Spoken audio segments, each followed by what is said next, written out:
चलिए friends, start करेंगे अगला अकाउंटिंग स्टैंडर्ड, अगला comparison Ind AS 19 employee benefits, employees को मिलने वाले बेनिफिट्स इंड AS 19।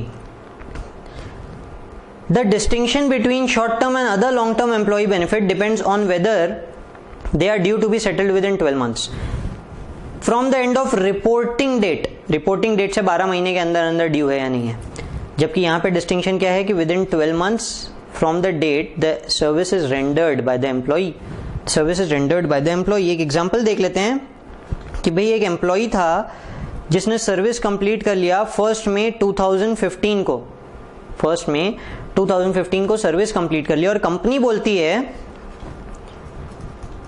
बोलती है कि ऐसी कोई भी सर्विस अगर कोई भी एम्प्लॉय खत्म करता है, ऐसी कोई भी सर्विस कोई भी एम्प्लॉय खत्म करता है तो हम उसका पेमेंट अगले साल के सितंबर में देंगे। अगले साल के सितंबर में, आप इस साल जो भी सर्विस कंप्लीट करोगे उसका पेमेंट हम आपको अगले साल के सितंबर में देंगे।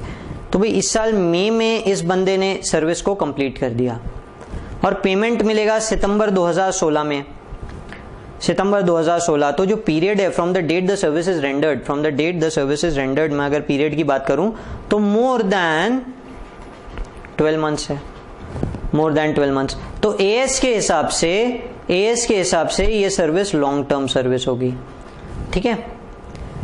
इंड एएस क्या बोलता है, भाई रिपोर्टिंग डेट से 12 महीने के अंदर पेमेंट ड्यू है क्या, सर्विस किस दिन दिया उससे रहने दो, सर्विस जिस साल खत्म हुई, सर्विस जिस साल खत्म हुई उस साल का जो रिपोर्टिंग डेट था, उस साल का जो रिपोर्टिंग डेट था वो रिपोर्टिंग डेट से 12 महीने के अंदर पेमेंट ड्यू है क्या।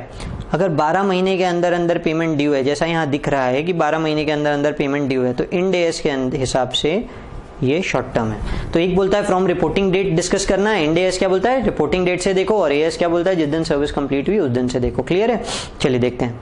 Joining bonus is paid by Infosys limited, Infosys limited pay करता है to all new joinees provided they complete 1 year of service, 1 साल सर्विस में रहना पड़ेगा। Payment is made in the month of July महीने में सारे के सारे पेमेंट होते हैं for all employees who completed the service during previous year, पिछले साल जिन्होंने कंप्लीट किया उनको इस साल जुलाई में पेमेंट मिलेगा। Prakash, one of the employees completed the 12 month service in May 2015, मई 2015 में कंप्लीट कर लिया, for which payment will be received in July 2016, है ना, पिछले साल। तो क्या बोल रहा है, जिस साल सर्विस कंप्लीट हुई उसके नेक्स्ट ईयर पेमेंट मिलेगा, वही मतलब हो गया ना। तो हमको अभी डिटरमाइन करना है कि ये शॉर्ट टर्म है या लॉन्ग टर्म एम्प्लॉय बेनिफिट है। तो मई 2015 के लिए रिपोर्टिंग डेट क्या होगा, है ना, मई 2015 के लिए रिपोर्टिंग डेट क्या होगा, मार्च 2016 होगा ना, बराबर है ना। मई 2015 को ज्वाइन हुआ, रेंडर सर्विस 15-16 में किया, तो रिपोर्टिंग डेट मार्च 2016 हो गई। तो इसका रिपोर्टिंग डेट मार्च 2016 हो गई और पेमेंट कब मिलने वाला है, जुलाई 2016, जुलाई 2016। इसका मतलब क्या है, 4 महीने में, रिपोर्टिंग डेट से 4 महीने के अंदर अंदर अप्रैल मई जून जुलाई, है ना। तो इसका मतलब क्या हो गया, शॉर्ट टर्म। पर अगर आप एएस के हिसाब से देखो तो, एएस के हिसाब से देखो तो from the date of service more than 12 months, है ना। क्लियर है, समझ में आ रहा है मैं क्या बोल रहा हूं। चलिए आगे बढ़ते हैं। अगला, actuarial valuation to be carried out in regular intervals, actuarial का वैल्यूएशन रेगुलर इंटरवल्स पे करना है, so that the amount recognised in financial statement does not differ materially during the year end period. वो बोलता है भाई रेगुलर इंटरवल पे आप एक्चुअल वैल्यूएशन कराओ, हर थोड़े थोड़े टाइम पे, पर वो थोड़ा टाइम डिफाइन नहीं किया है। जब AS 15 की बात करते हैं तो बोलता है 3 साल। इंड AS के अंदर कुछ नहीं बोलता है ऐसा कि भाई एक्चुअल वैल्यूएशन आपको कब कराना है, हर थोड़े पीरियड में करो। तो छोटी एंटिटी के लिए वो थोड़ा पीरियड बहुत लंबा होगा, बड़ी एंटिटीज के लिए ये पीरियड बहुत थोड़ी थोड़ी समय में आता रहेगा, क्योंकि फर्क पड़ जाएगा ना, बहुत सारे एम्प्लॉइज है। तो अगर कुछ भी रेट में चेंज आया, डिस्काउंट रेट में या कंपाउंडिंग रेट में, कोई भी रेट में चेंज आया तो क्या होगा, वैल्यूएशन में एकदम फर्क पड़ेगा, लॉस या प्रॉफिट अच्छा खासा हो जाएगा। छोटी कंपनीज में इतना फर्क नहीं पड़ेगा, इसलिए रेगुलर इंटरवल की बात हर एक के लिए रेगुलर इंटरवल का डेफिनेशन अलग अलग हो जाता है, जबकि एएस फिक्स कर देता है भाई 3 साल में कराना ही है, इसीलिए। समझ में आ रहा है। अगला देखते हैं, एक्चुअल गेन और loss to be recognised in other comprehensive income. ये जो एक्चुअल गेन लॉस हो रहा है ना भाई, एक्चुअल में आपको गेन हो या एक्चुअल में आपको लॉस हो, कुछ भी हो, आप इसे अदर कॉम्प्रिहेंसिव इनकम में ही डालोगे। ये अदर कॉम्प्रिहेंसिव इनकम के ही नेचर का है, इसे और कहीं डालना ही नहीं है। क्लियर है, समझ में आ रहा है मैं क्या बोल रहा हूँ। जबकि हम हमारे पीएनएल में डालते हैं, हमने पढ़ा ना अदर कॉम्प्रिहेंसिव इनकम क्या होता है, पीएनएल के साथ में एक स्टेटमेंट लगता है अदर कॉम्प्रिहेंसिव इनकम, वो during the year actual gain on defined benefit obligation was rupees 3 lakh, determine the presentation of the same. कहां प्रेजेंट करोगे? हाँ, एएस में पी एंड एल, है ना, other comprehensive income, Ind AS में अदर कॉम्प्रिहेंसिव इनकम। ठीक है, चलिए, तो defined benefit obligation account debit to other comprehensive income. ठीक है ना, समझ गया ना? चलो,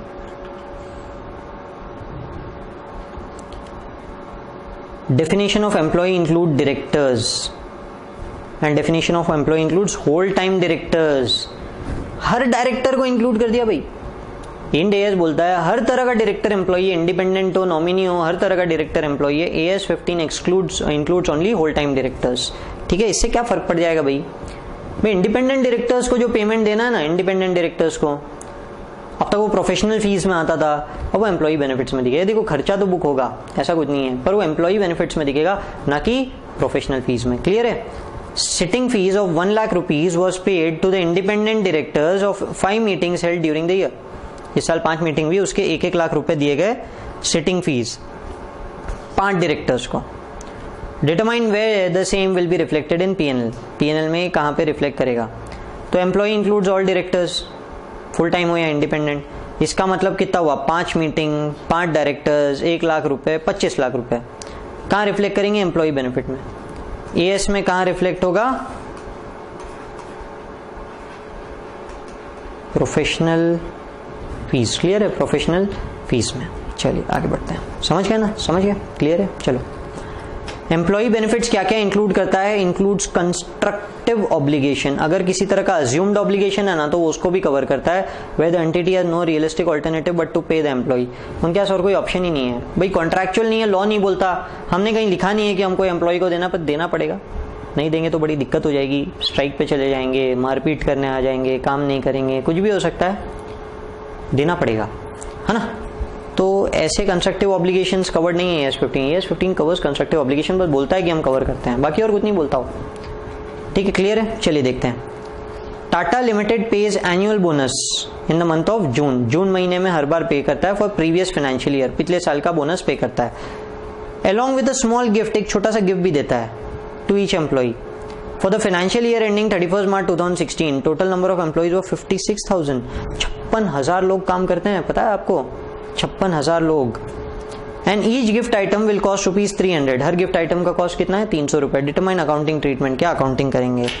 अभी क्या बोल रहे हैं भाई? पिछले साल का बोनस है, पिछले साल का बोनस कब दे रहे हैं? जून में दे रहे हैं। 31 मार्च एंड का बोनस कब दे रहे हैं? जून में। तो ये बोनस कब रिफ्लेक्ट करेगा? पिछले साल या करंट ईयर? तो हमको पता है, ES15 पढ़ा हमने कि भाई पिछले साल, जिस साल का बोनस होता है उस साल दिखता है। पिछले साल का बोनस है, पिछले साल दिखेगा। 31 मार्च 2016 का बोनस है ना, 31 मार्च 2016 में ही दिखेगा। और जून 2016 में वो जो बोनस दिया अपन ने, उसके साथ अपन ने एक छोटा सा गिफ्ट भी दे दिया भाई। क्या गिफ्ट देना ऑब्लिगेशन है? क्या लॉ बोलता है? पर नहीं देंगे तो क्या होगा? नहीं देंगे तो भाई हमारा एम्प्लॉय नाराज हो जाएगा, बोलेगा भाई यार गिफ्ट नहीं दिया, गिफ्ट नहीं दिया, तो देना तो पड़ेगा। You don't have any option, you don't have any option. तो जो गिफ्ट दिया ना उसको, गिफ्ट, ये कब का खर्चा है? ये भी तो पिछले साल का दिया, इसीलिए पिछले साल के बोनस का दिया, इसीलिए इस साल का खर्चा तो नहीं है, पिछले साल के बोनस का मिला हुआ है, वो है ये, है ना। समझ में आ रहा है? तो ये खर्चा कब बुक करेंगे? Constructive obligations are covered under Ind AS। तो ये खर्चा कहाँ बुक होगा? ये खर्चा भी पिछले साल ही बुक होगा। 56,000 workers into 300, 1.68 crore rupees, 1.68 crore rupees 31 March 2016 को ही बुक करेंगे। क्लियर है? समझ में आ रहा है मैं क्या बोल रहा हूँ? बढ़ूं आगे? चलिए आगे बढ़ते हैं, देखते हैं। Deals with both government grant and government assistant. अच्छा चलिए स्टार्ट करते हैं, नया स्टैंडर्ड स्टार्ट करते हैं। स्टैंडर्ड क्या है? Ind AS 20 government grants. हमारे इसमें AS 12, उनका इंड AS 20। डील किससे करता है? गवर्नमेंट ग्रांट से डील करता है और गवर्नमेंट असिस्टेंस से डील करता है। Deals with government grant and government assistance. AS 12 की अगर हम बात करें तो it does not deal with disclosures of government assistance. Government assistance के डिस्क्लोजर से डील नहीं करता, गवर्नमेंट असिस्टेंस के डिस्क्लोजर से डील नहीं करता। ठीक है, सिर्फ और सिर्फ किससे डील करता है? गवर्नमेंट ग्रांट से डील करता है। समझ में आ रहा है? चलिए देखते हैं, क्वेश्चन देखते हैं। Startups India limited got the following benefits from startup India benefit scheme announced by Prime Minister Narendra Modi. Determine whether they need the accounting treatment or not. कोई अकाउंटिंग ट्रीटमेंट होगा क्या? Compliance regime based on self certification and no regulatory inspection for 3 year, 3 साल कोई inspection नहीं होगा. Startup India hub will be created, a single point of contact for interaction with the government, government के साथ contact करने का एक single point रहेगा. Mobile app to be launched in April 1 to register startups in 1 day, एक दिन के अंदर अंदर स्टार्टअप करने का ऐप बनेगा. तो ये सारे के सारे बेनिफिट्स सरकार की तरफ से जो स्टार्टअप्स इंडिया को मिलेंगे, क्या इसको कहीं पे हम डिस्क्लोजर देंगे? एएस के अंदर कहीं देते हो? गवर्नमेंट असिस्टेंस कवर करते हो? नहीं कवर करते ना. इंड एस में डिस्क्लोजर देना है, इन सब का डिस्क्लोजर होगा. Will be required to be disclose in financial statements though no monetary value can be placed upon them. Disclosure जरूर दोगे, ठीक है, डिस्क्लोजर जरूर दोगे. क्लियर है यहाँ तक के? अच्छा, थोड़ा सा एग्जांपल बदलते हैं. क्या होगा कि गवर्नमेंट ने क्या किया, डैम बनाया. किसके लिए? इरिगेशन फैसिलिटी के लिए. जो अवेलेबल है सबको, एग्रीकल्चरल कंपनी को भी अवेलेबल है, उनकी जमीन डैम को लग के थी तो उनको भी अवेलेबल है. क्या इसे वो लोग गवर्नमेंट असिस्टेंस क्लासिफाई करेंगे? तो सवाल उठता है, क्या गवर्नमेंट ने डैम से उनके लिए बनाया है? It is open to all, सब यूज कर सकते हैं उस डैम को. गवर्नमेंट ने तो ये डैम सबके लिए बनाया है ना. समझ में आ रहा है? तो इसीलिए इसका जो फायदा मिला ये गवर्नमेंट असिस्टेंस नहीं है. उसे फायदा हो गया डैम बनने का. डैम नहीं बनता तो फायदा नहीं होता भाई. वहां तो proper facility to a specific group दिया गया था, स्टार्टअप्स. यहाँ पे कोई स्पेसिफिक ग्रुप नहीं. It is open to all, जिसको यूज करना है करो. आपको फायदा हो रहा है फायदा, नुकसान हो रहा है नुकसान. समझ में आ रहा है? तो यहाँ डिस्क्लोजर रिक्वायर्ड नहीं है, यहाँ पे डिस्क्लोजर नहीं देंगे. Improve facilities available on ongoing basis for the benefit of entire local community, is not government assistance. ठीक है, चलो. फॉरगिवेबल लोन, लोन जो सरकार फॉरगिव करने वाली है, are to be treated as government grant, इन्हें गवर्नमेंट ग्रांट ट्रीट करेंगे if there is reasonable assurance, अगर रीजनेबल अश्योरेंस है कि the entity will meet the terms of forgiveness. ठीक है, फॉरगिवेबल लोन है, लोन जो फॉरगिव किया जाएगा, लोन जो फॉरगिव किया जाएगा अगर रीजनेबल अश्योरेंस देते हैं, अगर मतलब ये इसे गवर्नमेंट ग्रांट ट्रीट करेंगे अगर देयर इज रीजनेबल इंश्योरेंस की एंटिटी सारे टर्म्स को मीट कर लेगा. क्या टर्म्स को मीट कर लेगा? कि भाई ये फॉरगिवेबल लोन वापस नहीं करना पड़ेगा. फॉरगिवेबल लोन वापस नहीं करना पड़ेगा. जैसे कि नाम बता रहा है फॉरगिव, कंपनी को फॉरगिव करा दिया जा रहा है कि भाई ये लोन आपको वापस नहीं करना पड़ेगा. तो कभी कभी कुछ कंपनीज ऐसे क्राइसिस वगैरह में आ जाती है, दिक्कत हो जाती है. तो दिक्कत हो जाती है तो भाई बहुत ज्यादा लोन हो जाता है, बहुत ज्यादा लोन हो जाता है, नहीं पे कर सकती. तो एक ही ऑप्शन है भाई, कंपनी बंद कर दो. बंद करने के पहले सरकार के सामने एक छोटी सी रिक्वेस्ट रखने में क्या जाता है भाई, क्या जाता है? रिक्वेस्ट रख दिया कि भाई ये लोन हम पे नहीं कर सकते, अगर आप माफी दे दो तो ठीक है, नहीं देते हो तो हम कंपनी बंद कर देंगे. तो सरकार ने बस एक माफी दे दी, सरकार ने एक माफी दे दी. क्यों? कि भाई बहुत सारे एम्प्लॉइज है, कंपनी में काम करते हैं, सबकी नौकरी चल जाएगी, दिक्कत हो जाएगी, तो सरकार ने माफी दे दी. अगर सरकार ऐसा कुछ भी फॉरगिवनेस देता है और उसके सारे टर्म्स कंप्लाई करते हो, क्योंकि सरकार कंडीशन रखेगी ना भाई ये सब करना, ये सब करोगे तभी ये फॉरगिव्ड है, नहीं तो पैसा लौटाना पड़ेगा. And if it is sure कि वो फॉरगिवनेस क्रिएट होने वाला है तो फिर government grant shall be recognise immediately. And what will be the treatment? It will be treated as income. What income? Other income. ये कंसेप्ट ही AS 12 में कवर्ड नहीं है भाई. फॉरगिवेबल लोन का कोई कंसेप्ट नहीं है AS 12 में. ठीक है, समझ में आ रहा है? क्वेश्चन देखते हैं. किंगफिशर एयरलाइंस लिमिटेड, है ना, Kingfisher Airlines limited took a loan of 7,000 crores from various banks in the year 2003. 2003 में काफी सारे लोन बैंक से लोन लिया.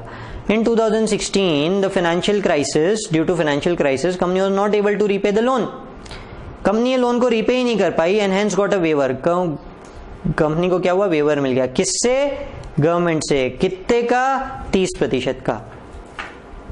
ठीक है, शो द अकाउंटिंग ट्रीटमेंट. अभी किसी को जाके बोल मत देना कि भाई एयरलाइन किंगफिशर को वेवर मिला है, हमको हमारे सर ने बोला, CD में दिख रहा है. ऐसा कुछ नहीं है, बस क्वेश्चन है, इसका वास्तविकता से कोई लेना देना नहीं है.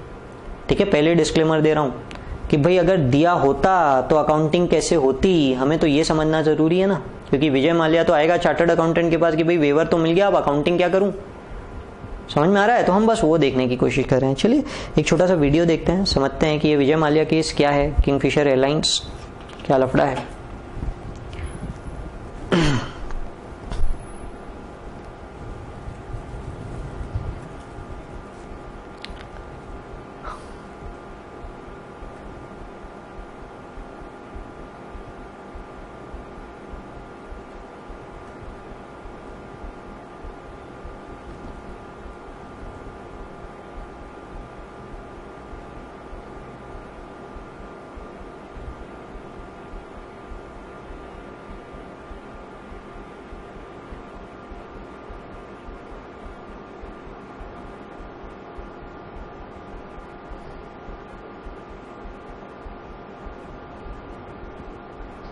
देखो भाई, ये बात जरूर समझ में आई होगी आपको देख के कि पैसे की जरूरत नहीं थी पर फिर भी इतना सारा पैसा उठा लिया, जितने की रिक्वायरमेंट नहीं थी उसके ऊपर पैसा उठा लिया, क्योंकि बहुत easily money was available.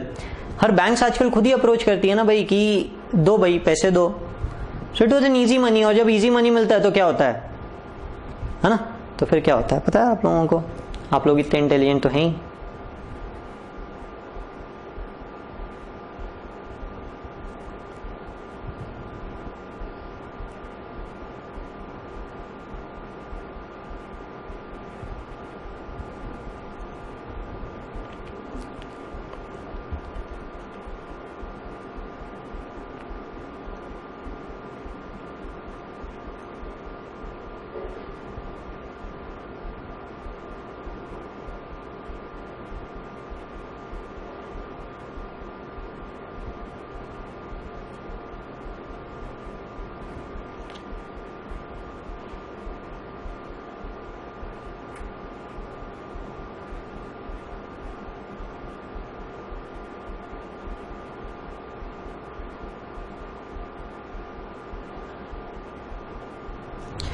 And finally the end of Kingfisher Airlines limited.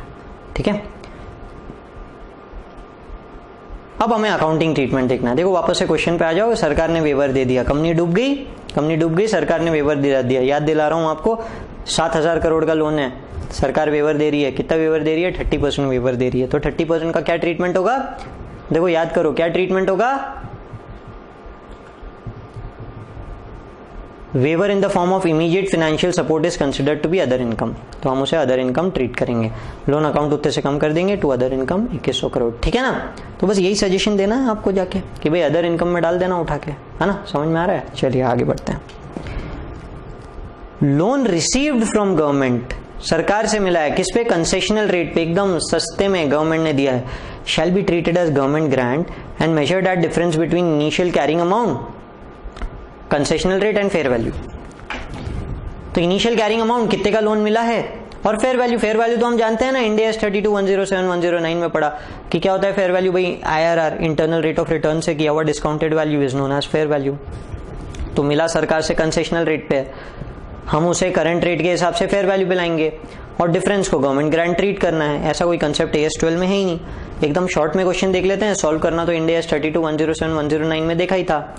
ABC limited received a loan of 10 lakh rupees from government. क्या रेट से मिला है? 4%, repayable at 5 years। Market rate क्या है? 10%। मार्केट रेट क्या है? 10%।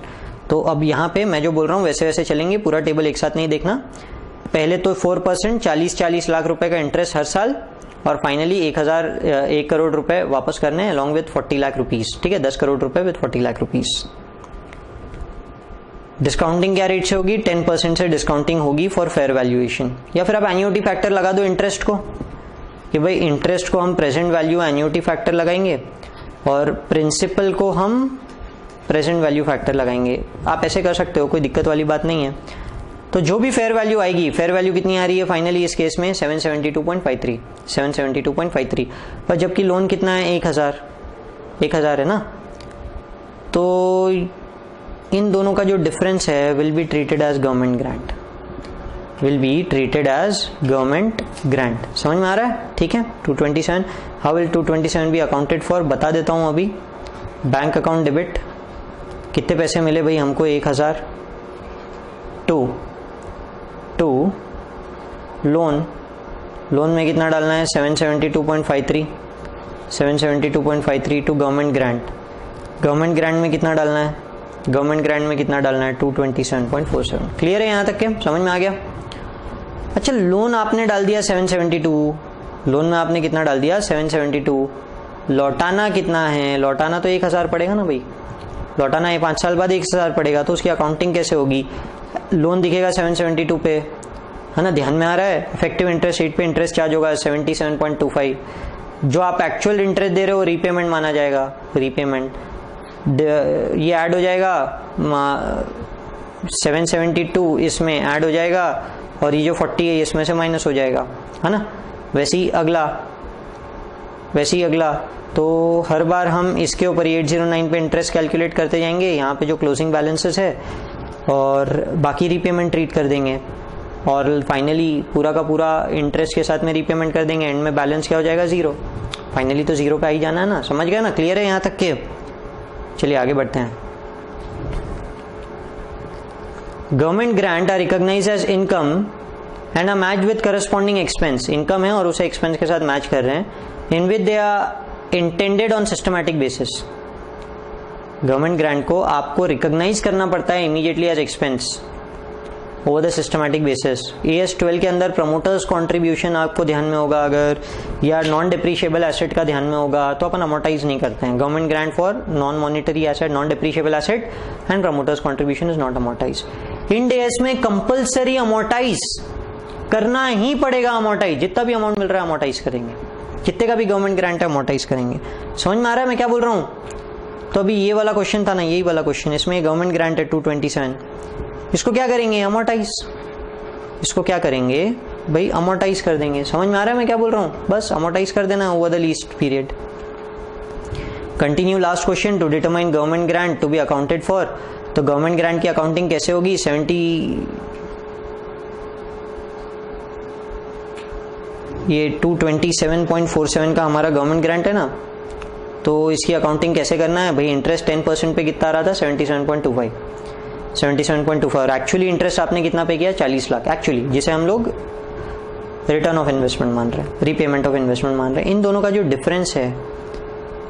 डिफरेंस है मैं सबट्रैक्ट करता हूं, तो वही तो गवर्नमेंट ग्रांट था ना, वही गवर्नमेंट ग्रांट था हर साल का। तो हर साल जितना भी डिफरेंस आ रहा है वो पूरा का पूरा उसी पैटर्न में हम रिकॉग्नाइज करेंगे गवर्नमेंट ग्रांट। ध्यान में रखिए, जितना इंटरेस्ट आप इफेक्टिवली चार्ज कर रहे हो और एक्चुअली आप जो पे कर रहे हो, उन दोनों का जो डिफरेंस है is nothing but government grant, and that government grant is to be recognise each year in P&L each year, क्योंकि हमने पहले उसे गवर्नमेंट ग्रांट के नाम पे दिखा दिया। इसी पूरे का टोटल तो है ये 227.47, तो 227.47 को यही रेशियो में रिकॉग्नाइज करेंगे। अमोर्टाइज, स्ट्रेट लाइन अमोर्टाइजेशन नहीं है, ध्यान में रखो, स्ट्रेट लाइन करने नहीं बोलता वो। ये क्लियरली आपको पॉइंट क्या बोलता है? Expense in which they are intended on systematic basis. जैसे वो इंटेंडेड है यूज में, वैसे तो ऐसे ही तो इंटेंडेड है। पहले साल में कितना बेनिफिट मिला? 77.25 का इंटरेस्ट आ रहा है, जबकि आपने 40 पे किया, तो पहले साल का इंटेंडेड बेनिफिट 37.25, दूसरे साल का इंटेंडेड बेनिफिट 40.98, तीसरे साल का 45.07। आप जहां भी सॉल्व कर रहे हो ना, एक बार का वीडियो पॉज कर देना, सॉल्व कर लेना, बस कुछ नहीं है, बहुत ही सिंपल है भाई। जो पे किया IRR में आप दोनों लिखोगे, अफेक्टिव इंटरेस्ट रेट टेबल बनाओगे ना, अफेक्टिव इंटरेस्ट रेट टेबल, तो आप ये पूरा का पूरा बनाने वाले हो। ये देखो, ये यहाँ पे आप बनाने वाले हो। तो मैं यही बोल रहा हूँ, इन दोनों का जो डिफरेंस है, इन दोनों का डिफरेंस, जो आप यहाँ ऐड कर रहे हो, है ना, जो आप यहाँ पे ऐड कर रहे हो, ये जो यहाँ पे ऐड हो रहा है, बस यही वाले अमाउंट की बात हो रहा हूँ, वही गवर्नमेंट ग्रांट है। जो भी डिफरेंस ऐड हो रहा है, बस वही ट्रीटमेंट गवर्नमेंट ग्रांट का, उतना अमाउंट P&L में चल जाएगा, क्रेडिटेड टू P&L। समझ में आ रहा है? क्लियर है, एकदम जम जाएगा, ठीक है, एकदम सिंपल है। चलिए आगे बढ़ते हैं। Non monetary grant to be recognised at fair value. Non monetary है ना, नॉन मॉनिटरी यानी कि पैसे नहीं लगे हैं, कुछ भी फुकट में मिली हुई ग्रांट है, तो भी फेयर वैल्यू पे दिखाओ। जबकि इन AS के अंदर क्या बोलता है वो? नॉमिनल वैल्यू पे दिखाओ। AS में मिलता है फुकट में मिली हुई चीज नॉमिनल वैल्यू पे दिखती है। इंड AS बोलता है फुकट में मिली है तो क्या हुआ? फेयर वैल्यू पे दिखाने का है, फेयर वैल्यू पे दिखाने का है। देखिए, government gave 349 acres of land to Patanjali Ayurved limited. Patanjali Ayurved limited क्यों दिया है भाई? फूड प्रोसेसिंग यूनिट के लिए। फूड प्रोसेसिंग यूनिट कितने पे दिया? फ्री। मार्केट वैल्यू क्या है? 10 करोड़। 349 एकर्स लैंड फ्री में दे दिया, मार्केट वैल्यू 10 करोड़ है। आपको अकाउंटिंग ट्रीटमेंट बताना है। चलिए एक फूड प्रोसेसिंग का छोटा सा वीडियो देखते हैं, पतंजलि से रिलेटेड। फूड प्रोसेसिंग के बारे में आपने सुना होगा, क्या क्या प्रोडक्ट्स नहीं बना रहा है पतंजलि, और ये प्लांट के अंदर में क्या बनने वाला है। ठीक है, चलिए। तो Baba Ramdev is a direct competition to multinational companies now, ये तो पता होगा आप लोगों को, है ना।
चलिए सफिशिएंट है, आगे बढ़ते हैं। तो लैंड की फेयर वैल्यू क्या है, अभी जरा क्वेश्चन को याद कीजिए। क्या हुआ है, सरकार ने लैंड दिया कितना, 349 एकर्स, किसको, पातंजलि को, कितने में, फुक्कट में। मार्केट वैल्यू क्या है, 10 करोड़। तो 10 करोड़ रुपए का लैंड कितने पे दिया है, 0 वैल्यू पे दिया है, जिसकी इसके हिसाब से फेयर वैल्यू इसका मतलब कितनी होगी, 10 करोड़। तो कितने पे गवर्नमेंट ग्रांट रिकॉग्नाइज करेंगे as per end AS, 10 crore. Clear है, समझ में आ गया, बढ़ूं आगे। चलिए, रीपेमेंट ऑफ ग्रांट, अगर ग्रांट बाय चांस रीपेमेंट होता है तो shall be reduce from the deferred income balance, deferred income balance से पहले रिड्यूस होगा।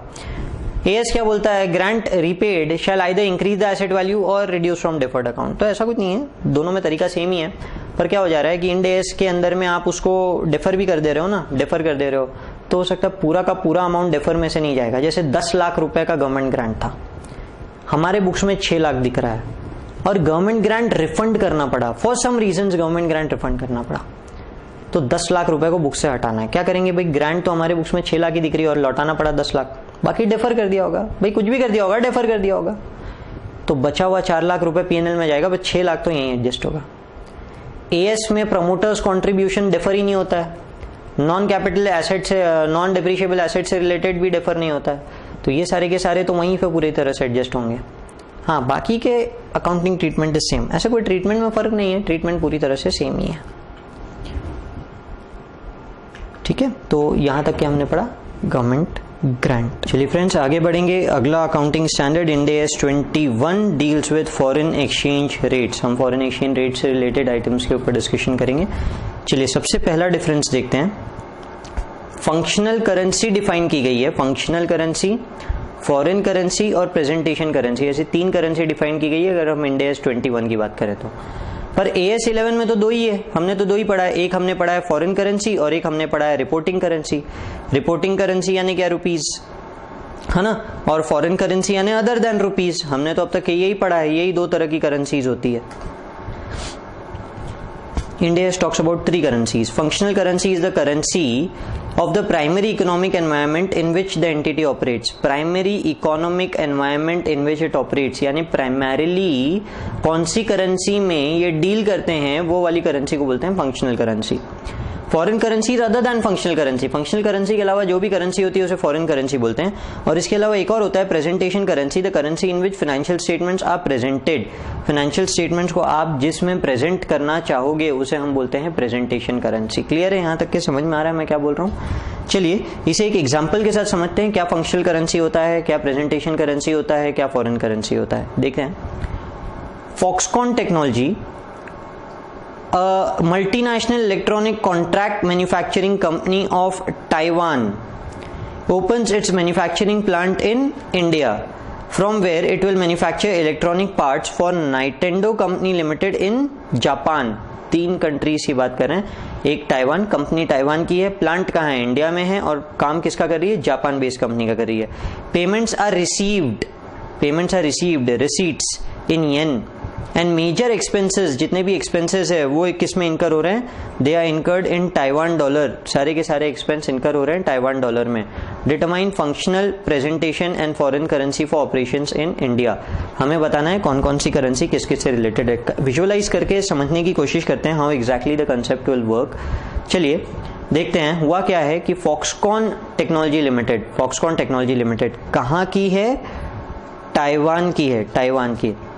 Okay, has started it's work in India, India में अपना काम शुरू किया, इंडिया में अपना फैक्ट्री डाला है इन लोगों ने। ये फैक्ट्री क्यों डाल के रखा है, for work that is suppose to be done for Nintendo, और नाइटेंडो कहाँ का कंपनी है, Nintendo is a company for Japan. फिर उसके बाद में उसमें बोला गया है कि all receipts are received in yen, आपको जो भी रिसीट्स आ रही है ना वो सारी की सारी जापानीज करेंसी येन में आ रही है, ठीक है। फिर वो बताता है आपको कि all payments are done in Taiwan dollar, जितने भी मेजर एक्सपेंसेस है ना, यानी कि प्राइमरी इकोनॉमिक एनवायरनमेंट जिसके ऊपर पूरे के पूरे खर्चे हो रहे हैं वो पूरे किस में हो रहे हैं, ताइवान डॉलर में, ठीक है। तो सवाल यही उठता है कि भाई फंक्शनल करेंसी क्या है, फॉरेन करेंसी क्या है, फंक्शनल करेंसी क्या है, फॉरेन करेंसी क्या है। तो बहुत ही सिंपल है ना भाई, सारे खर्चे अगर ताइवान डॉलर में हो रहे हैं तो फंक्शनल करेंसी वही होगी क्योंकि कंपनी भी वहीं की है। और फॉरेन करेंसी क्या होगी, जिसमें रिसीट्स आ रही है, अदर देन फंक्शनल करेंसी जो होगी उसे हम क्या बोलते हैं, फॉरेन करेंसी। पर बैठे कहाँ हैं, बैठे हम इंडिया में हैं, बैठे इंडिया में है ना, तो इंडिया में बैठे हुए अगर आपको प्रेजेंटेशन देना है तो can you present your balance sheet in Taiwan dollar? नहीं ना. Will you present it in yen? नहीं, you are going to present it in rupees. तो rupees known as a presentation currency. तो I hope the concept is clear कि foreign currency क्या होता है, functional currency क्या होता है और प्रेजेंटेशन करेंसी क्या होता है. ठीक है ना, समझ में आ रहा है यहाँ से पूरा का पूरा. चलिए आगे बढ़ते हैं. Assets and liabilities are translated using closing rate. Assets सारे के सारे, लाइबिलिटीज सारी की सारी क्लोजिंग रेट पे ट्रांसलेट करना on the date of financial position. Income and expenses converted using average rate. Income expense के लिए हम एवरेज रेट मेथड यूज करते हैं. Exchange difference are recognise in the statement of comprehensive income. जो भी exchange difference आएगा उसे other comprehensive income में डाल दीजिए. एंड रिसाइकल्ड, तो ये तो हमने पढ़ा ही था. अदर कॉम्प्रिहेंसिव इनकम में जो भी होता है वो वैसे भी रिसाइकल होता है. And recycled to profit and loss on disposal. कब होगा ये? पीएनएल में कब जाएगा? जब डिस्पोजल होगा. क्या बोल रहा है, वापस से बोलता हूं, पूरी बैलेंस शीट को क्लोजिंग रेट पे लाओ. क्लोजिंग रेट कौन सा? रिपोर्टिंग डेट का जो भी रेट है उसके ऊपर पूरी की पूरी बैलेंस शीट को प्रेजेंट करो. तो जब पूरी की पूरी बैलेंस शीट क्लोजिंग रेट पे प्रेजेंट होगी तो क्या होगा? फॉरेन एक्सचेंज फ्लक्चुएशन आएगा. अब ये फॉरेन एक्सचेंज फ्लक्चुएशन को कहां डालना है? वो बोलता है other comprehensive income. Other comprehensive income में गई हुई चीज का तो रिजर्व बनता है, तो हम इसे वहां से शिफ्ट करते हैं. अदर कॉम्प्रिहेंसिव इनकम से शिफ्ट करके कहां पे डालते हैं? Foreign exchange fluctuation reserve. बराबर है ना, पढ़ा है ना हम लोगों ने. एक फॉरेन एक्सचेंज फ्लक्चुएशन रिजर्व बनता है, तो फॉरेन एक्सचेंज फ्लक्चुएशन रिजर्व में इमीडिएटली उसको ट्रांसफर कर देते हैं. ठीक है. और किसी भी तरह का लॉस या प्रॉफिट अगर होता है जब इस ऑपरेशन को फाइनली डिस्पोज ऑफ कर दोगे, जब फाइनली बेच दोगे, तो जो भी फायदा होगा या नुकसान होगा उसको इमीडिएटली पीएनएल में ट्रांसफर कर देंगे. यानी ये जो रिजर्व है ये ट्रांसफर कब होगा पीएनएल में? जब डिस्पोजल होगा. कुछ कुछ ये कहानी हमारे लिए सुनी हुई लगती है. जब हमने AS 11 पढ़ा था, AS 11 के अंदर भी ऐसा कुछ पढ़ा था. कहां पढ़ा था? कहां पढ़ा था? नॉन इंटीग्रल ऑपरेशंस के लिए पढ़ा था ना. नॉन इंटीग्रल ऑपरेशंस में balance sheet is converted at closing rate. Foreign exchange fluctuation is transferred to foreign exchange fluctuation reserve. और पूरा का पूरा रिजर्व ट्रांसफर हो जाएगा पीएनएल में. कब ट्रांसफर होगा पीएनएल में? जब डिस्पोज ऑफ कर देंगे, है ना. सेम टू सेम स्टोरी है, कुछ नया नहीं है. इंड AS 21 में सेम वही लिखा गया है जो आपने AS 11 में पढ़ा है.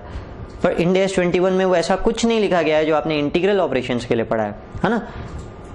दो तरह के ऑपरेशन थे, इंटीग्रल नॉन इंटीग्रल. जब AS 11 पढ़ा, इंटीग्रल में फॉरेन एक्सचेंज फ्लक्चुएशन पीएनएल में जाता था, नॉन इंटीग्रल में फॉरेन एक्सचेंज फ्लक्चुएशन रिजर्व्स में जाता था, है ना. यहां सिर्फ नॉन इंटीग्रल ऑपरेशन है. जब आप इंड AS की बात करोगे तो इंड AS के अंदर में सिर्फ और सिर्फ नॉन इंटीग्रल ऑपरेशन है. इंटीग्रल ऑपरेशन नाम की तो कोई चीज ही नहीं है. इंटीग्रल ऑपरेशन नाम की कोई चीज ही नहीं है, कोई ऐसा कंसेप्ट ही नहीं है. वही कंसेप्ट सबको लगाना है. ठीक है, irrespective of whichever foreign entity, concept एक ही लगेगा, नॉन इंटीग्रल ऑपरेशन वाला फंडा. ठीक है ना, बराबर है. चलिए देखते हैं. ABC limited of foreign subsidiary with the following balance sheet presented in dollars. आपको पूरी बैलेंस शीट दी गई है डॉलर्स में. Exchange rate on the date of purchase was 60 rupees. जिस दिन खरीदा उस दिन 60 का रेट था. And average rate was 65 and closing rate was 70. Average rate was 65, closing rate क्या था? 70. 70 में पूरी बैलेंस शीट को कन्वर्ट करना है. पर कुछ बातें जो हम जानते हैं, कुछ बातें जो हमें पता है कि इक्विटी जिस दिन खरीदा उस दिन की इक्विटी उसी रेट पे रहती है जिस रेट पे खरीदा. जिस दिन खरीदा उस दिन का जो रेट था उसी रेट पे रहेगी. और अभी हमने थोड़ी देर पहले पढ़ा कि जो करंट ईयर के प्रॉफिट्स होते हैं उस पर एवरेज रेट लगता है. मतलब जब मैं शेयर कैपिटल एंड रिजर्व की बात करता हूं तो यहाँ 60 का रेट लगता है ना, 60 का, क्योंकि खरीदे हुए प्राइस है. करंट ईयर के प्रॉफिट पे एवरेज रेट लगेगा, बाकी सब पे क्लोजिंग रेट लग जाएगा, है ना. बाकी सब पे हम क्लोजिंग रेट लगा देंगे. समझ में आ रहा है. चलिए बैलेंस शीट को कन्वर्टेड देखिए. यहाँ पे सारे के सारे अमाउंट लैक्स 1,50,000 थे तो हमने राउंड ऑफ किया है, फिगर इन लैक्स लिया है. तो पहले ध्यान में रखना, नहीं तो कंफ्यूजन क्रिएट होगा. फिगर इन लैक्स है. 1 लाख रुपए कन्वर्ट 60 रुपए के रेट से 60 लैक्स. 0.5 के current year profit average rate पे कन्वर्ट 32.5 लैक्स. 0.3 के long term liabilities closing rate लगा के 21 लाख रुपीज. और 0.2 की करंट लाइबिलिटीज क्लोजिंग रेट लगा के 14 लाख रुपीज की लाइबिलिटी. उसके अलावा हमने फिक्स एसेट्स को कन्वर्ट कर दिया क्लोजिंग रेट पे, है ना, और करंट एसेट्स को भी कन्वर्ट कर दिया क्लोजिंग रेट पे. Finally foreign exchange fluctuation of 12.5. Finally जो हमारा फॉरेन एक्सचेंज फ्लक्चुएशन आया वो टोटल आया 12,50,000 रुपीज का. आई होप क्लियर है ये हम जो कंसेप्ट के बारे में बात कर रहे हैं. ठीक है, पूरा का पूरा रिजर्व्स में गया है. अच्छा, वहां लिखा था OCI में जाएगा, बिल्कुल OCI में गया है. ये OCI से जाने के बाद यहाँ पे इस रिजर्व को लाया गया है. ट्रांसफर आया है यहाँ पे, transfer from other comprehensive income. Clear है, समझ में आ रहा है. चलिए चलिए फ्रेंड्स, अगला इंडियन अकाउंटिंग स्टैंडर्ड स्टार्ट करते हैं। Borrowing cost, borrowing cost AS 16, हमारे इसमें इंड AS 23, ठीक है। चलिए, no option to capitalize, capitalize करने का कोई ऑप्शन ही नहीं है borrowing cost for qualifying asset, qualifying asset measured at fair value. Fair value पे मेजर होने वाले एसेट को, फेयर वैल्यू पे मेजर होने वाले एसेट को आप बोरोइंग कॉस्ट कैपिटलाइज नहीं करोगे। फिर comma, inventory manufactured in large quantity, large quantity में बनने वाली इन्वेंट्री ऑन रिपीटेटिव बेसिस। अब दो तरह की बात हुई है, पहले वो बायोलॉजिकल एसेट्स की बात करते हैं, fair value like biological assets. बहुत सारे ऐसे एसेट्स होते हैं जिनमें हमें पता है कि हमारे पास ऑप्शन अवेलेबल है फेयर वैल्यू पे वैल्यूएशन करने का। जैसे इंड AS में अगर हम फिक्स एसेट की बात करें ना, तो आप फेयर वैल्यू पे वैल्यूएशन कर सकते हो। इंटेंजिबल एसेट फेयर वैल्यू पे वैल्यूएशन कर सकते हो। So you have the option, आप चाहो तो एसेट्स को फेयर वैल्यू पे वैल्यू कर सकते हो, है ना। अब मैंने कोई एसेट लिया और वो एसेट अभी अंडर कंस्ट्रक्शन है, yet to be made usable, yet to be made usable, यानी यूजेबल फॉर्मेट में आने का ही है, यूजेबल फॉर्मेट में आया ही नहीं है अभी तक के, है ना। समझ में आ रहा है मैं क्या बोल रहा हूं? तो यूजेबल फॉर्मेट में आने का है, इसका मतलब हम उसमें इंटरेस्ट कॉस्ट कैपिटलाइज करते हैं, बराबर है, सही चल रहे हैं हम लोग क्या करते हैं भाई, एसेट अगर रेडी टू यूज नहीं है और अच्छा सब्सटैंशियल पीरियड लग रहा है तो हम उस एसेट में इंटरेस्ट को कैपिटलाइज करते हैं, है ना। तो यहां भी हमारा कुछ ना कुछ डिस्कशन वैसा ही है कि भाई इंटरेस्ट कॉस्ट को कैपिटलाइज कर देना चाहिए। बट सपोज वो जो अंडर कंस्ट्रक्शन एसेट है मैं उसे फेयर वैल्यू पे वैल्यू कर रहा हूँ, फेयर वैल्यू यानी आज अगर बाजार में बेचने गए तो क्या भाव में बिकेगा, समझ में आ रहा है। तो अगर अब मैं इस पे इंटरेस्ट कॉस्ट और ऐड कर दूं, यानी आज तो बाजार में जो भाव पे बिकेगा या उसे यूज करके जो रिटर्न मिलेगा उस पे उसका वैल्यूएशन किया हुआ है और मैं उसमें इंटरेस्ट कॉस्ट को भी इंक्लूड कर दूं, does it make sense, does it make sense. Fair value क्या होता है, फेयर वैल्यू या तो बेचने गए तो कितना मिलेगा या फिर value in use, present value of value in use, है ना, बराबर है ना। Present value of future cash flows already discount कर दिया, अब उसमें और इंटरेस्ट ऐड कर दोगे, does it make sense, it does not make any sense. इसीलिए जो एसेट जब फेयर वैल्यू पे होता है ना, तो you can not include interest over and above it, नहीं कर सकते। आपने एसेट को एक बार फेयर वैल्यू पे वैल्यू कर दिया, now you can not add interest into it, ठीक है। ये बात एकदम अच्छे से ध्यान में रखिएगा। लाइक बायोलॉजिकल एसेट्स, बराबर है ना। इंड AS 41 के अंदर जो बायोलॉजिकल एसेट्स है they have to be valued at fair value, है ना। इंड AS 2 जब हमने पढ़ा था तो हमने डिस्कस किया था, तो ये हमें बायोलॉजिकल एसेट्स को फेयर वैल्यू पे वैल्यूएशन करना पड़ता है। अब biological asset ready to use ही नहीं है, यानी जिस पर्पस के लिए लिया उसके लिए रेडी टू यूज ही नहीं है, सब्सटैंशियल पीरियड ऑफ टाइम लग रहा है, क्या इंटरेस्ट कॉस्ट इंक्लूड करूं, ऑलरेडी फेयर वैल्यू पे दिख रहा है ना, अभी क्या इंटरेस्ट कॉस्ट इंक्लूड करोगे, इसीलिए नहीं इंक्लूड किया जाता। और इसके अलावा इन्वेंट्री ऑन रिपीटेटिव बेसिस। अब इन्वेंट्री में सबसे पहला तो डाउट आता है, स्टूडेंट्स बोलते हैं sir finance cost is not allowed to be included, बिल्कुल करेक्ट, पर क्या AS 16 इन्वेंट्री को नहीं लगता, क्या AS 16 इन्वेंट्री को लगता ही नहीं है। वो इन्वेंट्री जो सब्सटैंशियल पीरियड ऑफ टाइम लेती है रेडी टू यूज होने के लिए, क्या उसमें इंटरेस्ट कॉस्ट इंक्लूड करते हो कि नहीं करते हो, करते हो ना, समझ में आ रहा है मैं क्या बोल रहा हूं। You will have to include the interest element in it. मेरा सवाल बड़ा बेसिक है, इंटरेस्ट एलिमेंट आप इंक्लूड करते हो और ये इन्वेंट्री अगर रेपिटेटिव नेचर की है, यानी बार बार बनती है, हर रोज बनती है, ठीक है, भले इसे 12 महीने के ऊपर लगता है पर हर रोज कुछ ना कुछ प्रोडक्शन रेडी रहता है, रेपिटेटिवली बन रही है, तो क्या अभी भी इंटरेस्ट कॉस्ट इंक्लूड करना चाहिए, नहीं करना है। ऐसे में देयर इज एन ऑप्शन। देखिए कभी कभी कुछ लोग बोलते हैं कि सर रेपिटेटिव का क्या मतलब है, रेपिटेटिव का कोई मतलब नहीं है, जो बार बार बनती है वो। तो ऐसी कौन सी इन्वेंट्री होती है जो नॉन रेपिटेटिव होती है, बहुत छोटा सा डिफरेंस है, बहुत छोटा सा डिफरेंस है। एक टाइम ड्यूरेशन में अगर वो इन्वेंट्री बार बार बन रही है तो रेपिटेटिव है, तो इन्वेंट्री तो हमेशा ही रेपिटेटिव होगी। तो ऐसा कहीं डिफाइंड नहीं है, मैं आपको वही बोल रहा हूँ, ये एक ऑप्शन हो जाता है कि भाई यू कैन इग्नोर। ऐसे में जब ऐसा दिया जाता है ना तो बोला जाता है you can ignore interest element to be included in inventory. आपकी इच्छा, आप इग्नोर कर सकते हो, मत इंक्लूड करो इन्वेंट्री को इसमें। क्लियर है, समझ में आ रहा है, मेरा पॉइंट क्लियर है आप लोगों को। तो इसका एक एग्जाम्पल देखते हैं, और मैं जो एग्जाम्पल दे रहा हूं इसके आपको दोनों आंसर्स मिलेंगे, ठीक है, 2 आंसर्स मिलेंगे। चलिए, John Paul limited, John Paul limited, ठीक है, हम एक्चुअल एग्जिस्टिंग कंपनीज की बात कर रहे हैं, पहले ही बता रहा हूं आपको।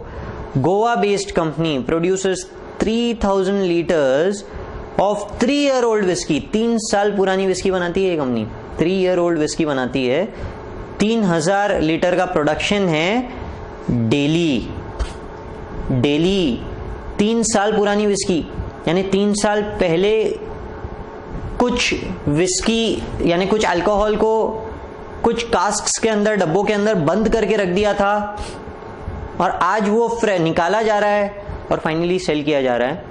तो आज जब निकाला जा रहा है ना, तो हर रोज ये जो निकाली जाती है ना, 3000 लीटर्स निकाली जाती है, हर रोज 3 साल पहले ऐसे कास्क भर भर के अंदर रखे गए थे। पॉइंट समझ में आ रहा है मैं क्या बोल रहा हूँ? ठीक है।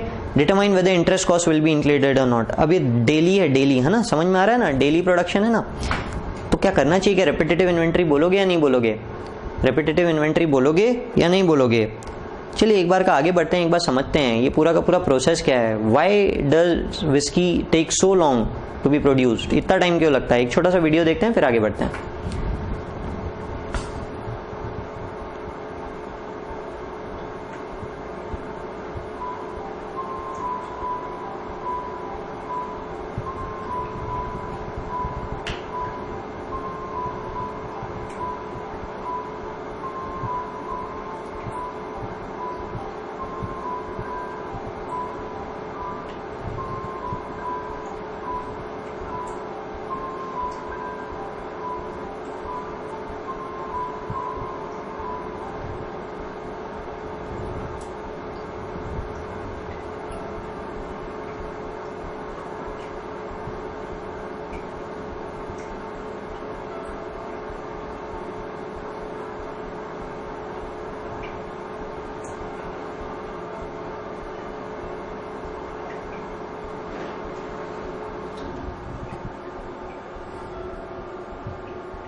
चलिए हमें एंजॉय नहीं करना है, हाँ वहाँ पे लिखा है एंजॉयड, पर हमें एंजॉय नहीं करना है, हमें आगे बढ़ना है इस कंसेप्ट को लेके। So it is about Paul John, a Goa based company.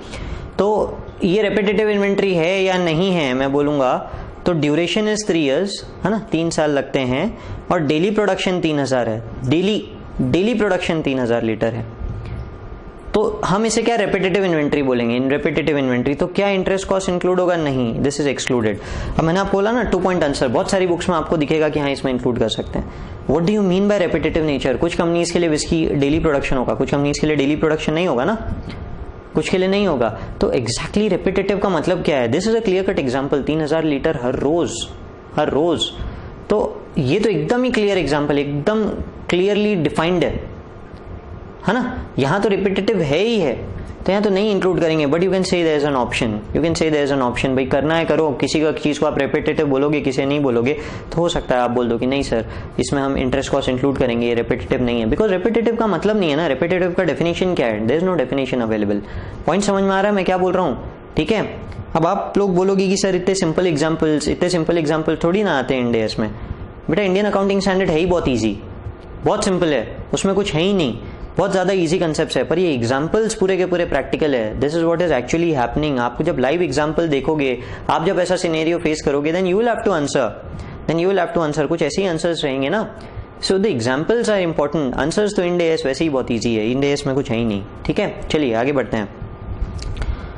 Borrowing cost में इंक्लूड क्या क्या इंक्लूड कर सकता है? Borrowing cost, interest expense calculated at effective interest method. ये वर्ड इससे पहले कहां सुना? अफेक्टिव इंटरेस्ट वर्ड इससे पहले हमने कहां सुना? हमने इंडिया 32107109 में सुना। 32107109 में कहां सुना? हमने उसमें अमोर्टाइज कॉस्ट मेथड में सुना।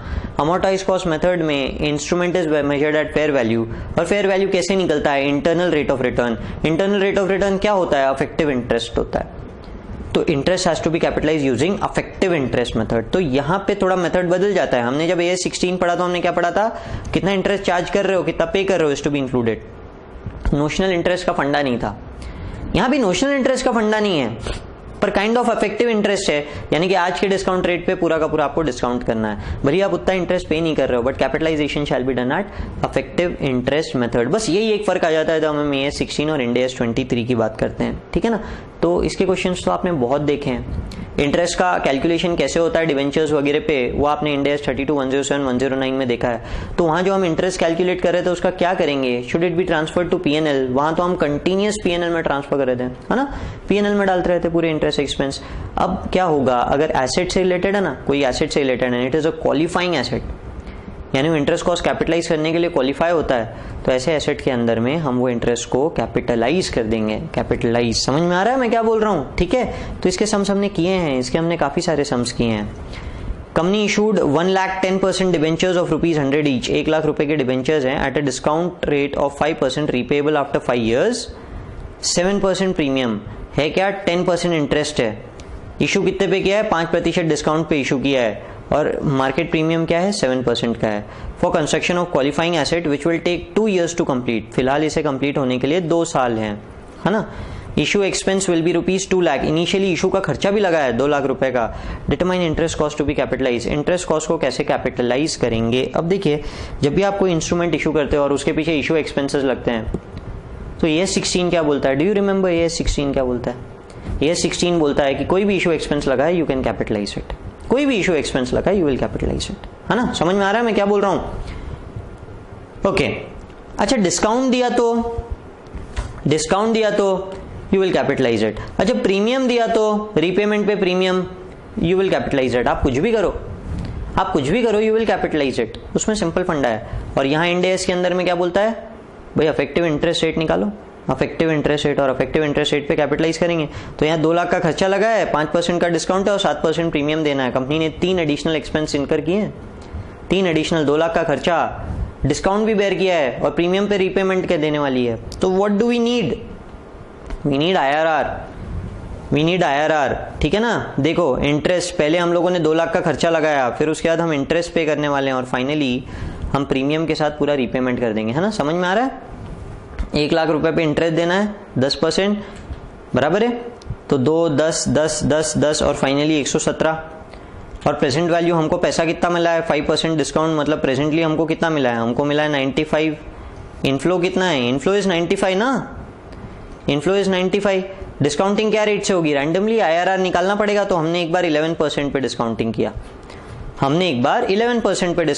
11% पे डिस्काउंट करके वैल्यू आई 102.46। मैंने यहाँ पे 2 लाख लिया ना इशू एक्सपेंसेस, आप चाहो तो मत लो, तो ये present value of cash flow 93 ले लेना, बात एक ही है, घूम फिर के पहुंचना आपको वही है। समझ में आ रहा है? चलिए, और दूसरा 13% पे किया जिसके कारण वैल्यू आ गई 95.25। देखा जाए तो ऑलमोस्ट क्लोज है, मैं बोल सकता हूँ कि हाँ भाई यही मेरा डिस्काउंट रेट हो जाता है, 13% के ऊपर डिस्काउंटिंग हो जाती है। समझ में आ रहा है? फिर भी हम IRR का फॉर्मूला ले लेंगे आपको समझाने के लिए, SFM का पार्ट है, पर हम एक बार समझ लेते हैं। आपको जो मेथड से IRR निकालना आता है आप वो मेथड से निकालिए, जिनको नहीं आता है भाई वो यहाँ पे ध्यान दो कि हम क्या करते हैं, जो भी प्रेजेंट वैल्यू था लोअर रेट पे वो ले लेते हैं, जो भी प्रेजेंट वैल्यू था लोअर रेट पे वो ले लेते हैं। लोअर रेट क्या लिया था हमने लिया था 11%, है ना, 11%, तो ये हो गया 11%, ये रहा लोअर रेट। फिर हमें क्या रिक्वायर्ड अमाउंट है, हमें रिक्वायर्ड कितना है कि आखिर हमें कितने पे अचीव करना। अभी बताया ना इनफ्लो कितना आया था 95, तो 95, जिन्होंने जो 93 ले रहे हो 93 ले लें, 95 93 आइदर केस आंसर सेम ही आएगा, आपका मेरा आंसर सेम ही आने वाला है। तो प्रेजेंट वैल्यू जो भी लोअर रेट पे आ रहा था divided by present value at lower rate, present value at lower rate, तो लोअर रेट क्या, प्रेजेंट वैल्यू कितनी आ रही थी 102.46, ये देखिए 102.46 है ना, 102.46, और फिर present value at higher rate लेना है 95.25 minus present value at higher rate 95.25 into higher rate minus lower rate. Lower rate तो अभी हमने देखा 11 है, हायर रेट क्या था, ये हमने जो दूसरा रेट लिया था ना 13% जो दूसरा रेट लिया था वो। तो फाइनली लोअर रेट कितना हो गया, लोअर रेट जो हो गया वो हो गया 11%। रिक्वायर्ड अमाउंट कितना था 95 लाख। हायर रेट क्या था 13%, लोअर रेट क्या था 11%, present value at lower rate क्या था 102.46 और हायर रेट क्या है 95.25। कुछ स्टूडेंट्स को लगता है कि सर IRR के अंदर तो हमने पढ़ा है कि जो भी प्रेजेंट वैल्यू ऑफ इनफ्लो होता है एक उसके ऊपर और एक उसके नीचे रहना चाहिए, जैसे यहाँ 95 है तो एक ऊपर एक नीचे रहना चाहिए। बेटा ऐसा कुछ नहीं है, आप कोई भी 2 रेट ले लो और कैलकुलेट कर लो, इसमें वो वैल्यूज डाल दो, आपका आंसर आ ही जाएगा। ऐसा कभी नहीं होगा कि आपका आंसर नहीं आए, मतलब मेरी बात पे भरोसा करके देखो, एक बार सॉल्व करके देखो ऐसे क्वेश्चन जिसमें दोनों एक ही साइड आ रहे हैं, अपोजिट साइड्स में नहीं आ रही वैल्यूज, करके देखो सॉल्व। ये एग्जाम्पल है, आंसर वही आएगा। आप इसी एग्जाम्पल को एक बार हायर साइड 95 से और एक बार लोअर साइड से सॉल्व कीजिए, मुझे जो रेट ऑफ इंटरेस्ट है आपको भी वही आएगा, वही IRR आना है, कुछ बदलना ही नहीं है। तो फॉर्मूले में डाला 11 plus 102 minus 95 upon 102 minus 95.25 into 11 minus 3 13 minus 11, तो फाइनली आया 7.46 डिवाइडेड बाय 7.21 इंटू 2। ठीक है, कुछ भी बात ध्यान में रखिए, यहाँ परसेंटेज मत लगाना, यहाँ लगाओगे तो यहाँ भी लगा देना, मतलब परसेंटेज लगेगा तो सब जगह लगेगा, नहीं तो कहीं मत लगाना, कहीं भी मत लगाना। समझ में आ रहा है? तो कितना हो गया? 13.06% हो जाएगा, 13.06%। 13.06% पे हम लोग अगर इसकी डिस्काउंटिंग करते हैं ना, पूरे के पूरे अमाउंट की अगर डिस्काउंटिंग करते हैं तो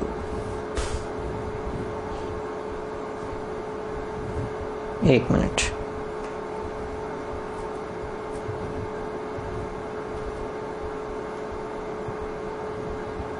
डिस्काउंटिंग करते हैं तो 93 पे आना है या 95 पे आना है, जैसा भी बोलो, या तो 93 पे आओगे या 95 पे आओगे, बात वही रहेगी, बात वही रहने वाली है ना।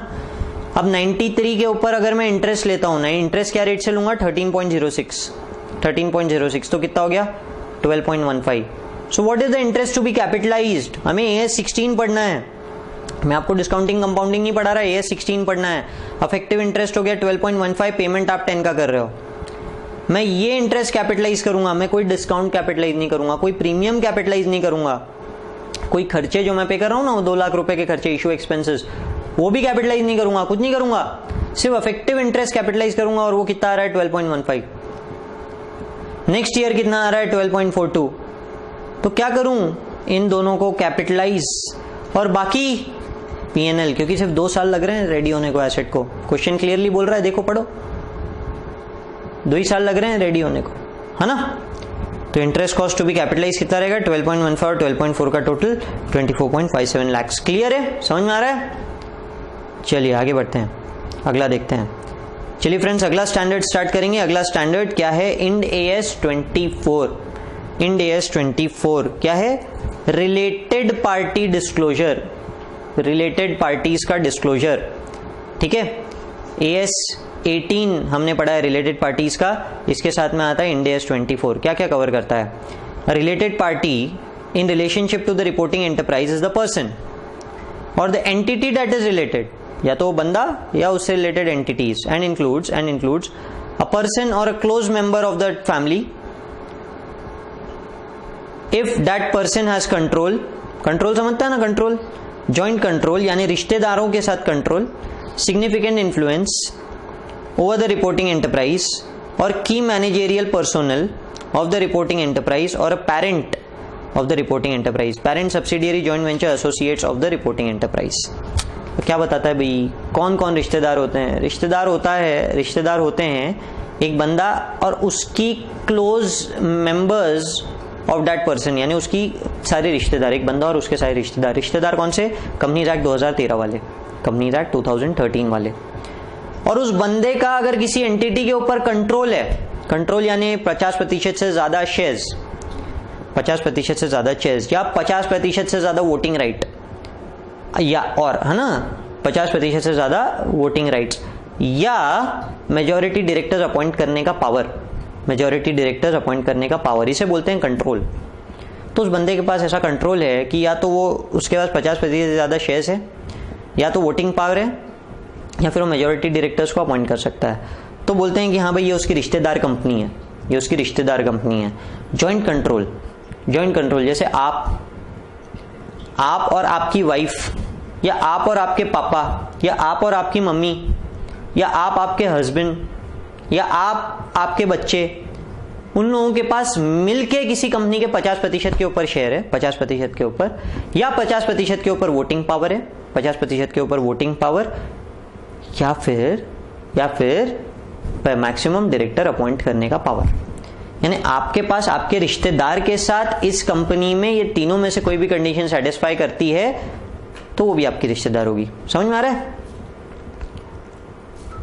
और सिग्निफिकेंट इन्फ्लुएंस, सिग्निफिकेंट इन्फ्लुएंस क्या होता है? 20% के ऊपर शेयर्स, है ना, या इकोनॉमिक ऑपरेशंस में इंटरफेयर करने का पावर, इकोनॉमिक या फाइनेंशियल डिसीजंस में इंटरफेयर करने का पावर, मतलब आप इन्फ्लुएंस कर सकते हो इन डिसीजंस को, है ना, ऐसा कुछ होता है तो सिग्निफिकेंट इन्फ्लुएंस है ओवर द रिपोर्टिंग एंटरप्राइज, उस रिपोर्टिंग एंटरप्राइज के ऊपर, और is a member of KMP, या तो की मैनेजरियल पर्सोनल है उस कंपनी का, की मैनेजरियल पर्सोनल यानी कि टॉप मैनेजमेंट पोस्ट लेवल लोग, CFO, CEO, CMO, ऐसे, ऑफ द रिपोर्टिंग एंटरप्राइज और of a parent of a reporting enterprise, या फिर उसके होल्डिंग कंपनी, जो एंटरप्राइज है उसकी होल्डिंग कंपनी में आप कहीं पर रिश्तेदार हो, तो ऐसी कंपनीज को रिलेटेड पार्टीज बोला जाता है।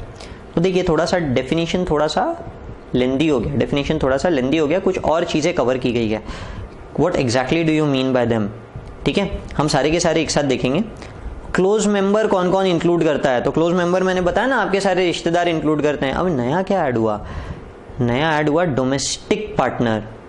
Domestic partner, domestic partner person और spouse, children and dependents of the person और स्पाउस, ठीक है ना। डोमेस्टिक पार्टनर को इंक्लूड किया, डोमेस्टिक पार्टनर के बच्चों को इंक्लूड किया, है ना, डोमेस्टिक पार्टनर के बच्चों को इंक्लूड किया, डोमेस्टिक पार्टनर के डिपेंडेंट्स को इंक्लूड किया। समझ में आ रहा है, उस बंदे को, उस बंदे के बंदे या बंदी के बच्चों को, और उनके वो बंदे या बंदी के जो डिपेंडेंट्स है उनको।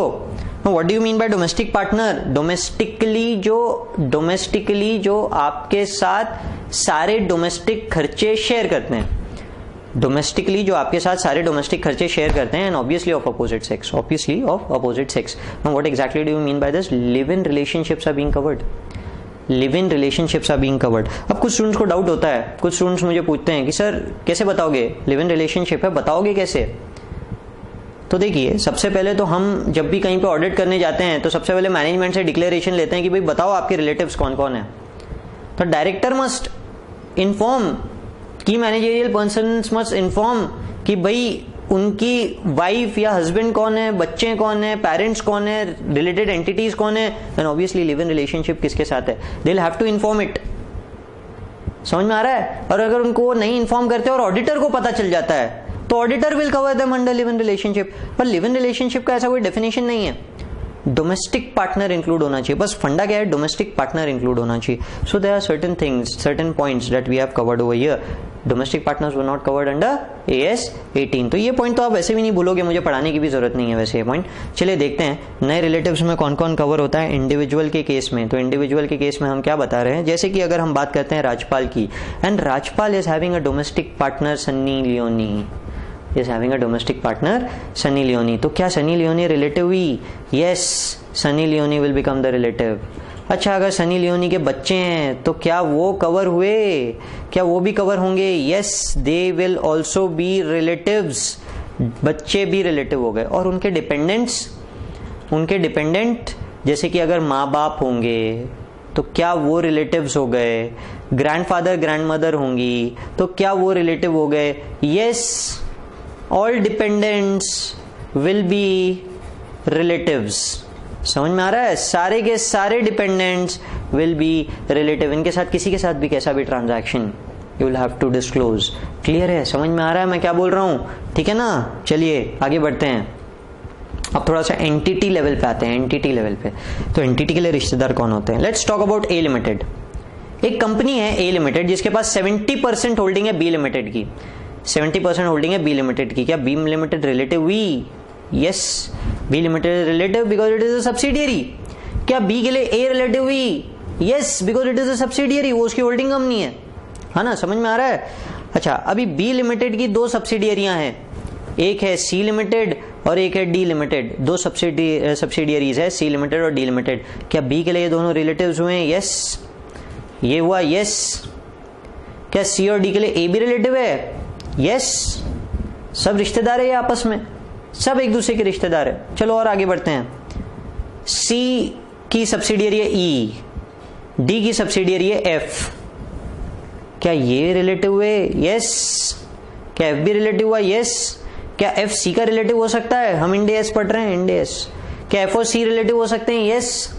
क्या ई और डी रिलेटिव हो सकते हैं? यस। क्या एफ और ए रिलेटिव हो सकते हैं? यस। क्या ई और ए रिलेटिव हो सकते हैं? यस। थोड़ा सा कंफ्यूजन क्रिएट हो रहा होगा, मैं बहुत तेजी से बोलते जा रहा हूं, कौन कौन से पकड़ना। अरे कुछ नहीं है, बहुत सिंपल है। होल्डिंग सब्सिडियरी जहां तक एक्सटेंड हो रहा है ना, उस पूरे को बोलते हैं क्लोज फैमिली, और पूरे क्लोज फैमिली रिलेटिव्स होती है। सारे के सारे क्लोज फैमिली मेंबर रिलेटिव होते हैं। तो इनके साथ आप ट्रांजैक्शन करो मत करो, रिपोर्ट करो, ये मेरी होल्डिंग, ये मेरी सब्सिडियरी, एक पूरी चेन कि भाई ये अल्टीमेट होल्डिंग है और इनकी ये सब्सिडियरीज है। ये पूरा का पूरा चार्ट, ये जो देख रहे हो ना, ये पूरा का पूरा चार्ट आप लोग रिपोर्ट करोगे, ये पूरा का पूरा चार्ट आप लोग रिपोर्ट करोगे अंडर रिलेटेड पार्टीज। समझ में आ रहा है मैं क्या बोल रहा हूं? ठीक है, पढ़ते हैं इसी को थोड़ा सा और आगे बढ़ाते हैं। सपोज बी लिमिटेड की एसोसिएट है, आगे बढ़ रहे हैं, यहां पे ध्यान देना, बी लिमिटेड की एसोसिएट है, एसोसिएट 2 लिमिटेड और एसोसिएट 1 लिमिटेड। एसोसिएट है, ठीक है ना, एसोसिएट। तो क्या ये दोनों बी के रिलेटिव हुए? यस, इसमें तो कोई डाउट ही नहीं है। मेरा सवाल है क्या ये दोनों क्लोज फैमिली में किसी के भी रिलेटिव हुए? यानी कोई भी क्लोज फैमिली में अगर इनके साथ ट्रांजैक्शन करे तो क्या रिलेटिव हो गए? यस, ध्यान में रखिए, यस दे आर रिलेटिव्स। ध्यान में रखना एकदम इस बात को।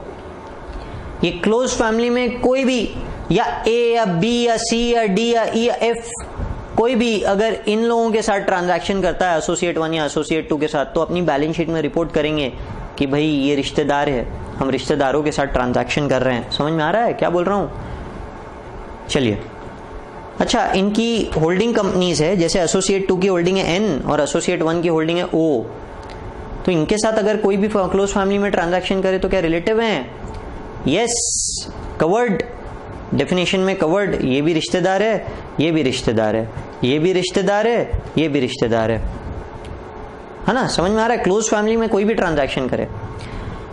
अच्छा, ये दोनों आपस में ट्रांजैक्शन करें तो आपस में इंटरनल ट्रांजैक्शन किया तो क्या?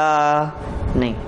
एसोसिएट 1 एसोसिएट 2 के साथ ट्रांजैक्शन करे, एसोसिएट 2 एसोसिएट 1 के साथ ट्रांजैक्शन करे तो भाई रिश्तेदार नहीं है, ठीक है? और ठीक है, पॉइंट क्लियर है ना? समझ में आ रहा है मैं क्या बोल रहा हूं आपको, है ना? एन और ओ आपस में रिश्तेदार होंगे क्या?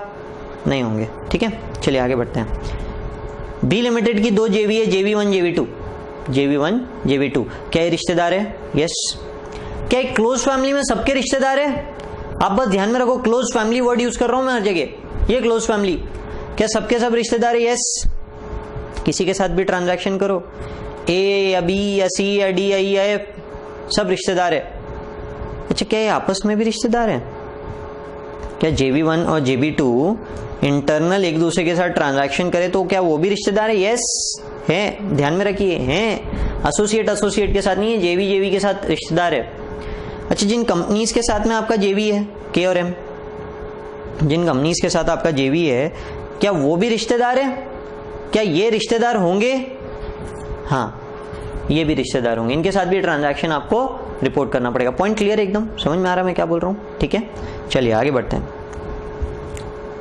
Related party includes post employment benefit plan. Post employment यानी एम्प्लॉयमेंट जब खत्म हो जाएगी ना, उसके बाद के जो बेनिफिट प्लान्स थे, AS 15 में आपने पढ़े होंगे। फॉर बेनिफिट ऑफ एम्प्लॉइज के बेनिफिट के लिए, रिपोर्टिंग एंटिटी और any entity that is a related party of the reporting entity, यानी कोई भी, किसी के साथ भी अगर जो रिपोर्टिंग एंटिटी है उनके लोगों के लिए पोस्ट एम्प्लॉयमेंट बेनिफिट पे किया है, या फिर आपकी होल्डिंग कंपनी के लिए किसी तरह का हुआ है, तो ये सब इनको दिए हुए पेमेंट्स किसी भी आपके रिलेटिव के, किसी भी आपके रिलेटिव के या आपके होल्डिंग के रिलेटिव्स के दिए हुए post employment benefit payments Ind AS 24 में कवर्ड है, जो कि AS में नहीं थे। AS कवर करता था हर तरह का पेमेंट, पर जो पोस्ट एम्प्लॉयमेंट बेनिफिट प्लान में पैसे डालते थे ना रिश्तेदारों के, उनको कवर नहीं करता था। जैसे कंपनी का MD है, कंपनी का MD कौन हो गया? की मैनेजेरियल पर्सोनल, तो उसको जो पैसे दे रहे हो, उसको जो भी पैसे दे रहे हो, वो सारे के सारे रिपोर्टेबल है ना? अच्छा, उसके बिहाफ में उसका कोई ग्रेचुइटी फंड में डिपॉजिट कर रहे हो पैसा, पेंशन डिपॉजिट कर रहे हो, क्या वो भी रिलेटिव के अंदर कवर करते थे? क्या वो अलग से डिस्क्लोज करते थे? अब तक नहीं करते थे। AS 18 में, इंड AS में करना है, इंड AS में करना है। पॉइंट समझ में आ रहा है? चलिए क्वेश्चन देखते हैं। Q limited made a profit of rupees 1 lakh, 1 lakh रुपए का प्रॉफिट किया टुवर्ड्स, मेड अ डिपॉजिट किया कितना? 1 lakh towards post employment benefit of MD mister A। क्या ये ट्रांजैक्शन रिपोर्ट करना है क्या? हाँ, करना है। अभी पढ़ा हमने, post employment benefit plan is covered. Clear है? समझ में आ रहा है मैं क्या बोल रहा हूँ? चलिए आगे बढ़ते हैं।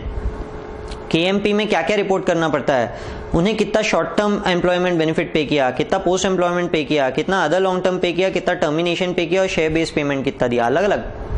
अब तक एक रिपोर्टिंग होती थी भाई KMP को इतना पैसा दिया, अब अलग अलग बताओ उसको शॉर्ट टर्म कितना दिया, लॉन्ग टर्म कितना दिया, पोस्ट एम्प्लॉयमेंट कितना दिया, ठीक है? टर्मिनेशन का कितना दिया, शेयर बेस्ड पेमेंट कितना दिया। Everything is to be reported. Clear है? सब कुछ बताने का है, ठीक है? समझ में आ रहा है?